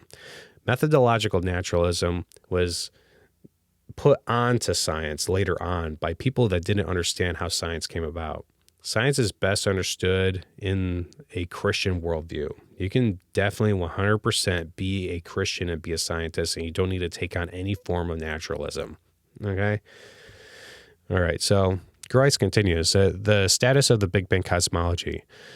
But how well established is Big Bang cosmology? Some might claim that we are making Christianity hostage to fortune if we hitch apologetics to this or any scientific theory, because scientific theories may be falsified in the future. This was a fear from a lot of people, including Galileo. Even Galileo discouraged people who was a Christian. He discouraged people from using science as a way of trying to show that God exists, mainly because science is not a great foundation for discerning spiritual realities. Our observations about reality are extremely limited, and our experience of reality is extremely limited. 3 observations may diffuse these worries. First, since Scripture speaks of objective reality as a cosmos and claims that the cosmos itself bears a witness to God, general revelation, Christians should consider how scientific theories relate to Christian theism. Second, Big Bang cosmology is not the only philosophical route from the cosmos to the Creator. Even when the steady-state theory held court in cosmology, there were still solid philosophical arguments available for the existence of God, even if a Big Bang cosmology were to be replaced by some theory that does not entail that everything came from nothing. Christians and other theists could still appeal to other cosmological arguments and arguments from other sorts and to establish the rationality of their theistic beliefs. Yep, keep that in mind. Remember, this is part of a cumulative case. Even if these arguments fail, or if we have to change our mind on certain things, that doesn't mean that you have to throw out your belief in the existence of God, especially if you're only using apologetics to supplement your faith, to help strengthen your faith, and your faith is grounded in other things like intuition or how natural it is to believe in the existence of God, or just personal experience. You've experienced God directly in your spirit. These arguments are helpful and they're nice to have, but they are not required. So when people are like, you're tying your faith in God to the Big Bang cosmology, it's like, no. I think that is useful for helping me strengthen my faith in various ways. And strengthening faith is a good thing. Now, Groothuis continues, a third, Big Bang cosmology is not a Johnny-come-lately theory of the universe. Its pedigree and credentials are stellar as macro scientific theories go. Far better than Darwinism, for example. It was first predicated in esoteric physics equations by Einstein and later cumulatively confirmed through multiple layers of evidence in the last 100 years. Physicist Alexander Vilenkin, director of the Institute of Cosmology at Tufts University, said, with the proof now in place, cosmologists can no longer hide behind the possibility of a past eternal universe. There is no escape. They have to face the problem of a cosmic beginning. So while the Big Bang cosmology is hardly Holy Writ, it is the prevailing incumbent whose impeachment is not on the cosmological horizon. Furthermore, while there are a few competitors to the Standard Model on the Big Bang, they are highly speculative and lack scientific empirical support as of now. For example, the oscillating universe theory denies an absolute origination of the cosmos in favor of the cylindrical process of creation and destruction. However, this view has not come close to displacing the Big Bang model for 2 outstanding reasons. First, it contradicts the known laws of physics by claiming that after the universe has used up all available energy, it miraculously bounces back into a new, fully loaded version. There is no known mechanism by which this could happen. Second, even if the universe could bounce back, the model lacks empirical support with respect to the distribution of matter in the universe, which favors the Big Bang interpretation. Stephen Hawking has famously challenged the Big Bang's implication of an absolute origination, which would be entailed by an original singularity at the beginning of the universe. He says, so long as the universe had a beginning that was a singularity, one could suppose that it was created by an outside agency. But if the universe is really self-contained, having no boundary or edge, it would be neither created nor destroyed. It would simply be. What place, then, for a creator? Yet Hawking's no singularity model is purely speculative and relies on very questionable notions, such as imaginary time. Moreover, Hawking's theory, as articulated in the Theory of Everything, seems to be non-realist in its approach. After putting forth the question of whether real time relied on the Big Bang singularity or imaginary time, invented by Hawking to avoid the singularity, is objectively real, Hawking claims that a scientific theory is just a mathematical model we make to describe our observations. It exists only in our minds, so it does not have any meaning to ask which is real or imaginary time. It is simply a matter of which is a more useful description. If Hawking is opting for a merely pragmatic or instrumental view of scientific theories, he exempts himself from any claim to know the objective reality of the universe. Certainly, most scientists engaged in these monumental matters do not take this route. Instead, they attempt to craft theories and interpret data to match or at least approximate objective reality. All theories exist in our mind, but the interesting question is whether they actually describe what they are purportedly about, the universe. Several other theories to displace the Big Bang are on the table, including the quantum fluctuation model, the chaotic inflation model, quantum gravity model, and the anchiroptic model. But after a detailed argument for the Big Bang and against its upstart rivals, Craig and Copan conclude it can confidently be said that with regard to the standard Big Bang model, no cosmogonic model has been as repeatedly verified in its predictions, as corroborated by attempts at its falsification, as concordant with empirical discoveries, and as philosophically coherent. As Big Bang cosmology becomes entrenched in modern physics, some scientists and philosophers are biting the cosmic bullet and granting that everything came from nothing. The steady state and oscillating universe cosmologies are left in shambles, and there is no surefire successor in the works for Big Bang cosmology. So some are arguing that we can accept the fact that everything came from nothing, yet without conceding a first cause. Unbelief in God as the originating cause of the universe results in a blind leap of faith in nothing at all at the source of everything whatsoever. Anthony Kenny discerns this problem. A proponent of the Big Bang theory, at least if he is an atheist, must believe that the matter of the universe came from nothing by nothing. Unless one posits that everything came from nothing without a cause, one must concede that a supernatural creator detonated the Big Bang. Yet some Christians are reluctant to accept the arguments just given. Christian reluctance to accept the Big Bang. Christians have often ignored cosmology in favor of fighting battles over biology and evolution. But if one can rationally establish divine creation as the original miracle, the defense of divine intervention later in Earth history becomes more philosophically credible. If the universe began with a divine miracle, creation ex nihilo, could there not have been more? Some Christians object that the Big Bang is the big bust, since the Bible teaches that the universe is far younger than the several billions of years indicated by Big Bang cosmology. Biologist Kurt Wise refers to the Big Bang theory as the most popular atheistic theory for the origin of the universe because it leaves God totally out of the picture. Given our argument that this assessment is wrong, the rejection of the Big Bang is fueled by two related concerns, both of which can be answered sufficiently. The Big Bang is not the cause of the universe's beginning to exist.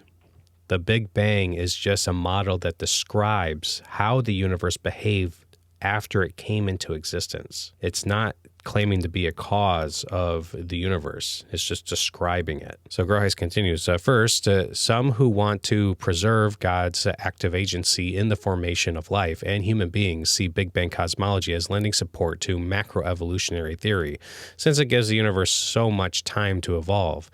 Many Christians take Big Bang cosmology and macroevolution to be correlative. One implies the other. However, this reasoning is fallacious. All right, so when we're talking about the universe, and we're talking about how it forms and everything about it, and this is going to be related to the fine-tuning argument as well, which we're going to be discussing in the next chapter. But when you talk about the Big Bang, it's not saying that the universe was fine-tuned or created to produce life. Life is a separate discussion from Big Bang cosmology. Big Bang cosmology just describes how the universe formed after it was created as far back as we can see based off of empirical data. The creation of life is a different matter because of the complexity of life itself. Okay, so just because you accept the Big Bang theory does not mean that you accept that life spontaneously arose out of just blind mechanisms on the earth, and then that life evolved through random mutation and survival to become what it is today. You don't have to believe that, which is going to be what Dr. Groothuis argues in this book, basically. I'm pretty sure that Groothuis thinks that Big Bang cosmology is accurate, or at least he seems to indicate as much. All right, so Groothuis continues. Big Bang cosmology does not establish the truth of macroevolution. The evidence for macroevolution is quite weak. and the evidence for God's intervention and guidance in creating life is quite strong, as I will argue in following chapters. A universe of vast antiquity is a necessary condition for macroevolution to be true, but it is not a sufficient condition. Chance and natural law, sans God, would require eons of time to kick up life and humans, but such a naturalistic theory would also have to supply some credible evolutionary mechanism to account for the specified complexity of life. The evidence, however, is squarely against this. Another objection to Big Bang cosmology is the belief that the Bible says the universe is only about 10,000 years old. I cannot canvass all the arguments, but several will suffice. First, the Hebrew word day in Genesis 1 can mean an indeterminate or long period of time. Second, the word day is used in Genesis before the earth and sun are even created, indicating that day is not a 24-hour period, since what measures day was not yet in existence. Third, the seventh day of God's rest is not recorded in Scripture as having ended. If it is considerably longer than 24 hours, so may the other days be as well. Fourth, the amount of time following the 6 days of creation cannot be dated through the use of biblical genealogies, because these genealogies are not meant to be detailed chronologies. This leaves considerable latitude in reckoning the amount of time that has passed in and since the week of creation. Therefore, if the Bible does not demand a young universe and earth, we should not press the point in the face of a well-established and large-scale scientific theory that also lends strong support to creation ex nihilo. There is good theological incentive for this strategy as well. God is the author of both Scripture and nature. He is revealed through both books. I am not claiming that the proper apologetic strategy is always to side with received or traditional views of the scientific establishment. In fact, in chapters 14 and 15, I will argue that the establishment is wrong with respect to the explanatory power of Darwinism. However, 1, the Scripture leaves open the strong possibility of an ancient universe, and 2, if the evidence for the Big Bang is cumulative and impressive, and most importantly, 3, if the theory lends support to the crucial biblical doctrine of divine creation from nothing, then the savvy apologist should endorse it. The God of Cosmological Arguments. If the universe has a beginning that was cause, what can be known about this cause on the basis of the cosmological arguments I have addressed? It is often claimed that even successful cosmological arguments land a million miles away from the God of the Bible. While I have developed this argument more fully elsewhere, I will here briefly set forth the claim that cosmological arguments substantiate a singular, personal, imperishable, and all-powerful being. Some have claimed that cosmological arguments allow for more than one uncaused being.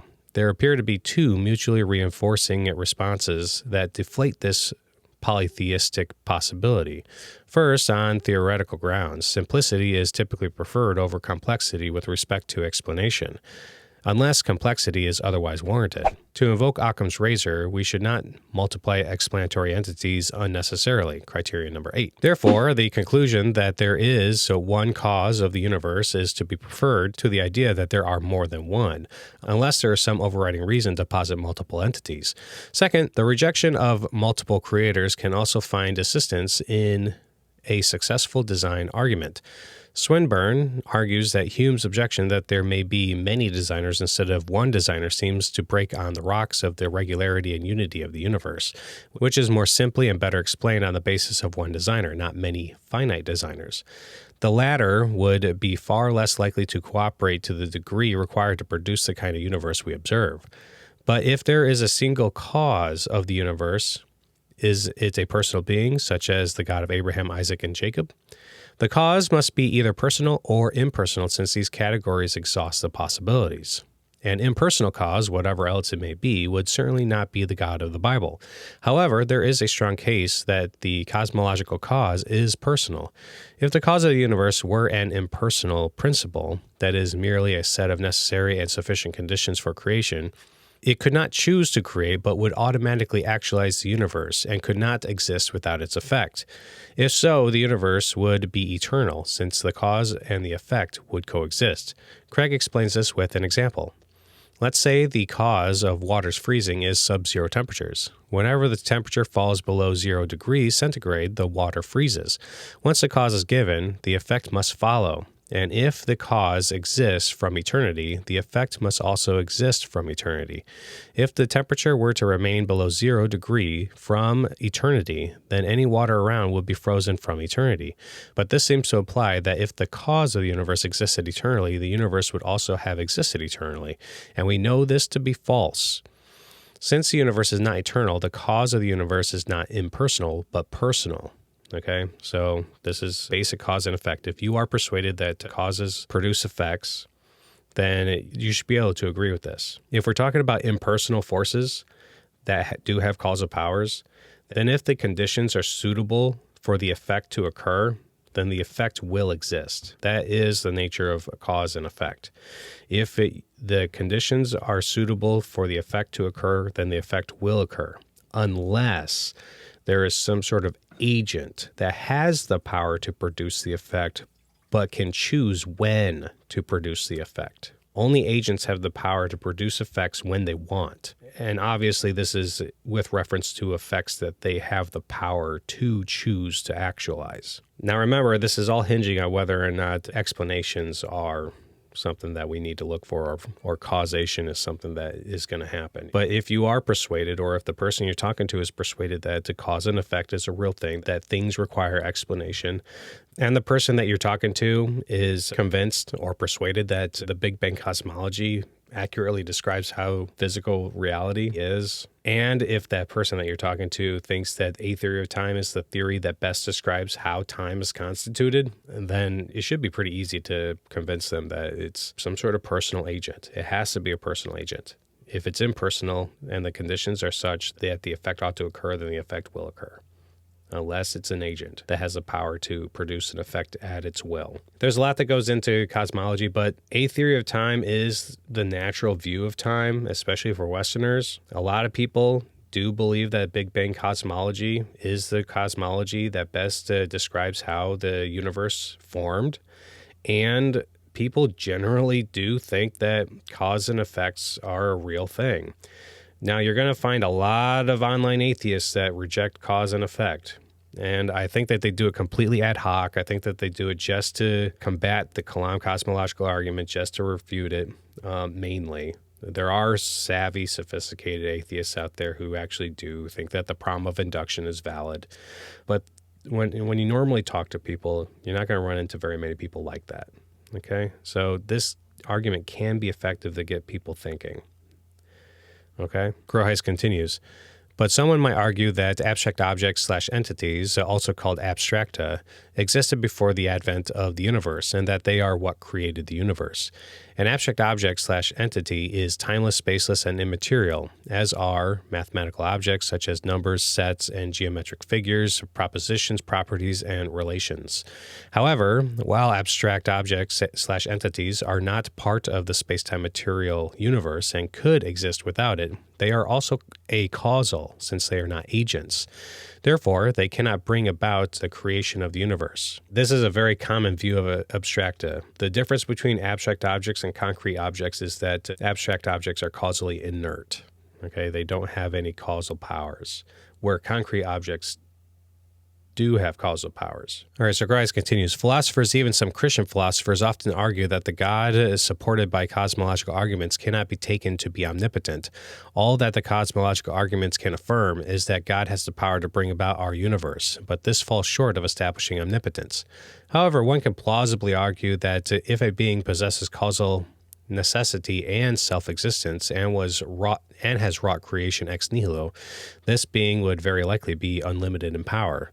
This follows from two considerations. First, it seems difficult to imagine a greater expenditure of power than the act of absolute origination or initiation. Call it ex nihilation.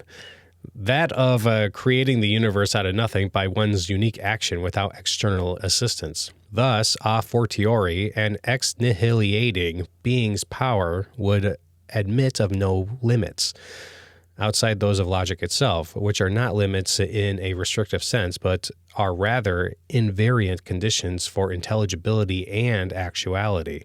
Crudely put, if a weightlifter can bench press 300 pounds, all things being equal, he can bench press 100 pounds. For instance, if a necessary being creates the universe in all its glory ex nihilo and is personal, as I have already argued, and if ex nihilation is the unique and incomparable exertion of power, there seems to be no reason to believe this being could not perform miracles, bring about its desired ends in history, or recreate the universe in the future. These being some of the more salient requirements of omnipotence. Yeah, so what we're going for here is the ability to reasonably infer attributes. Okay? If a being has the power to actualize a universe, the kind of universe that we observe, it's reasonable to infer that such a being is omnipotent. But even if he's not,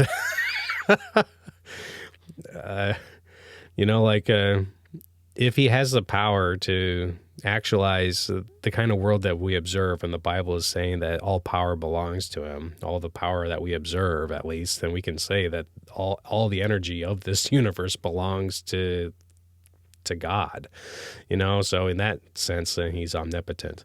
But yeah, you are well within rational faculties to believe that a being that produces a universe that is as grand as this one is omnipotent. Groothuis continues, a second consideration is that such an ex-nihilating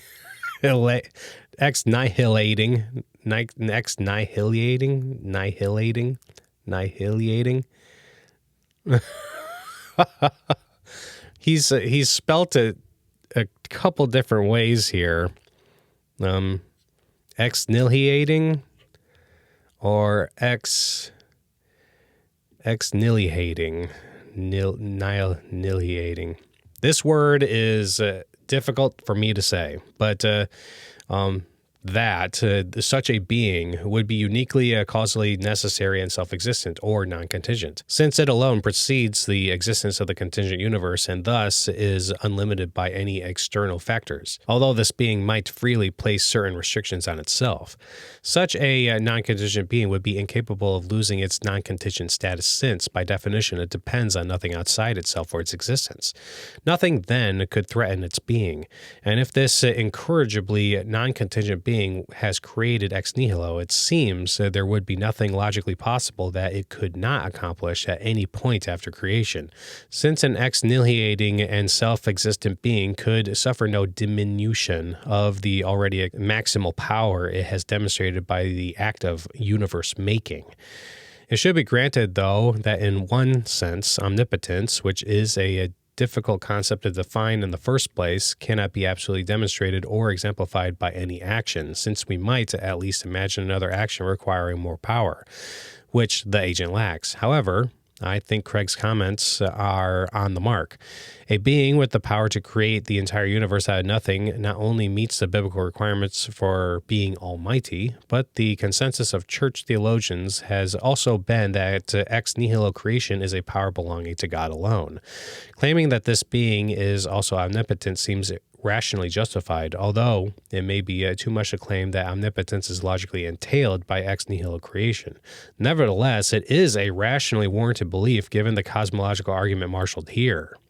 Cosmological arguments and implications for other worldviews. Several worldviews are in intellectual jeopardy if our cosmological conclusions thus far are sound. Obviously, atheism is refuted if the universe is neither eternal nor sprung into existence out of nothing, since the only other alternative is divine creation.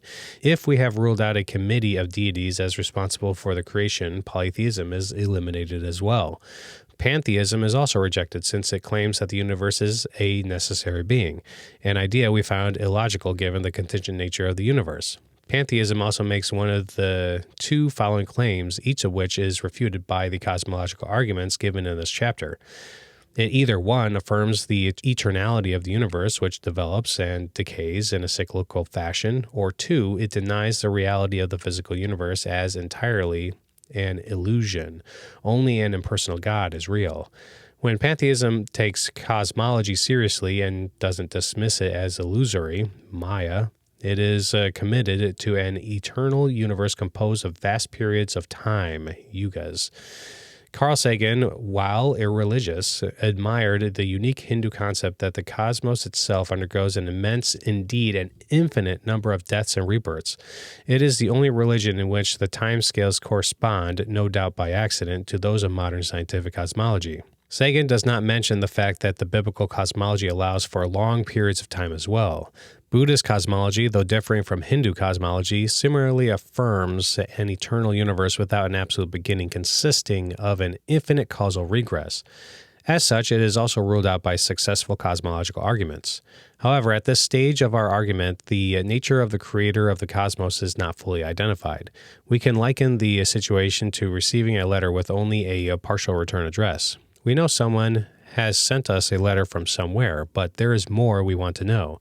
Judaism, Christianity, and Islam all affirm that one personal, omnipotent, and eternal being brought forth the universe out of nothing. Yet all these traditions make different claims about the Creator. Moreover, there is another worldview that has never solidified into a distinct religion, but which is nevertheless a philosophical possibility.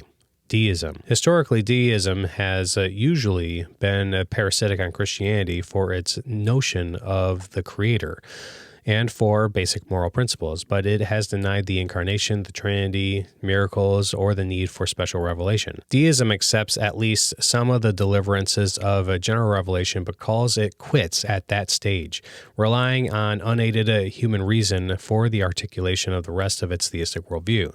Thus, it is apparent that we cannot argue for something as rich as the entire Christian worldview simply based on cosmological arguments. So we now turn to more arguments for God's existence.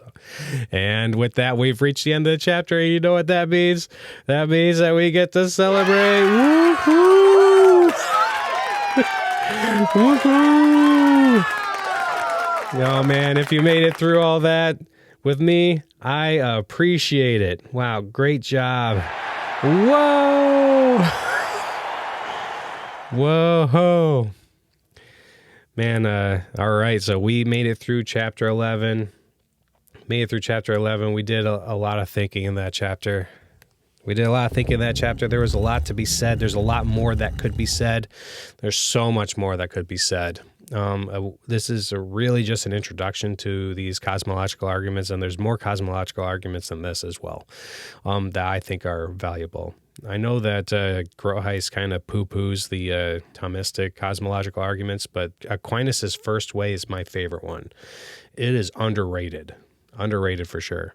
But even though I personally think that cosmological arguments run into trouble with regard to justification for the principle of sufficient reason, as well as justification for regarding the Kalam Cosmological Argument, the second premise, whether or not we can come to know through philosophical reflection or empirical evidences that the universe began to exist, these arguments are incredibly useful for people gaining knowledge, gaining interest.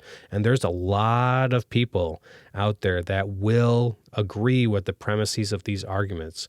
They will find it intuitively plausible that things do require explanations for their existence. If it's an existing thing, then I would expect there to be an explanation for its existence. Or if something begins to exist, that means that it ought to have a cause. Nobody in the middle of the night, when they hear a noise, thinks that the noise was caused by nothing.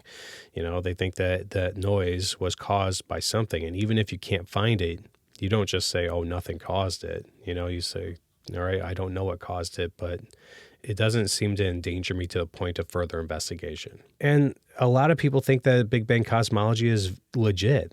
It is the standard model for a reason. And if the universe began to exist, and the universe being all of space-time, matter, and energy, then what is the cause of matter and energy coming into existence? Seems like it would need to be a supernatural cause. And if there is a supernatural cause, what kind of cause would it be? Would it be impersonal or personal? Well, if it's impersonal, then if it has the conditions to produce an effect, then the effect occurs. So it must be personal if the universe was created a finite time ago.